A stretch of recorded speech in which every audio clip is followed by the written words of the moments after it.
எங்கள் ஊரில் பக்கத்து ஊர்லலாம் நோம்பி சாட்டியிருக்காங்க. அதனால் ஊருக்கு போனோம் நாங்கள். நெக்ஸ்ட் ஒரு 1 வீக்குக்கு அங்கே தான் இருப்போம். ஆக்சுவலாக க்ளீன் பண்ணி வச்சுட்டு போகணும். அங்கெல்லாம் நிறைய பாத்திரம் நிறைய வேலை இருக்கும். இங்கே வந்துட்டு அவ்வளோ அதிகமாக இல்லை.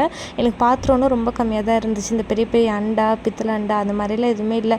அதனால் டக்குன்னு சின்ன சின்ன பாத்திரம் தான் கழுவிட்டு கிச்சன் டக்குன்னு ரெடி பண்ணிட்டேன். எனக்கு பெரிய வந்துட்டு டென்ஷனே என்ன, இந்த ட்ரெஸ்ஸெல்லாம் வந்து அரேஞ்ச் பண்ணி வைக்கிறதா. அந்த குட்டி குட்டி ட்ரெஸ்ஸை தேடி கண்டுபிடிச்சி நீட்டாக அரேஞ்ச் பண்ணி வைக்கிறதே பெரிய பாடாக இருக்கும். அதெல்லாம் முடிச்சுட்டு அப்புறம் நம்ம கிளம்புறக்கு யூஸ் பண்ணுற திங்ஸ் எல்லாம் எடுத்து வச்சுட்டு இருந்தேன். நான் யூஸ் பண்ணுறது என்னமோ ரொம்ப கம்மியான ப்ராடக்ட்ஸ் தான். ஆனால் அதுவே வந்துட்டு இவ்வளோ இருந்துச்சு. முடிஞ்ச அளவுக்கு எல்லாம் டீக்ளேட்டர் பண்ணி எல்லாம் எடுத்து வச்சுட்டு அப்படியே எங்களுக்கு 1 வீக்குக்கு தேவையானதும் எடுத்து வச்சுட்டேன் ட்ரெஸ் எல்லாம். நெக்ஸ்ட் டே வந்துட்டு 6 மணிக்குள்ளே கிளம்பிடுறது தான் பிளான். ஆனால் நாங்கள் எந்திரிச்சதே 7:30க்கு தான். பாப்பா வந்துட்டு நைட்டு 3 மணி வரைக்கும் வந்து தூங்கவே இல்லை. ஒரே குஷி மூடு, வாங்க விளையாடலான்னு சொல்லிட்டு எங்கள் 2 பேர்த்தினாலையுமே முடியல, செம்ம டயர்ட் ஆகிட்டோம். அப்புறம் காரில் போயில மேடம் வந்து தூங்கிட்டே வந்தாங்க. காலையில் சாப்பிட்றக்கே 11 மணி ஆயிடுச்சு. வீட்டுக்கு போய் தான் சாப்பிட்டோமே.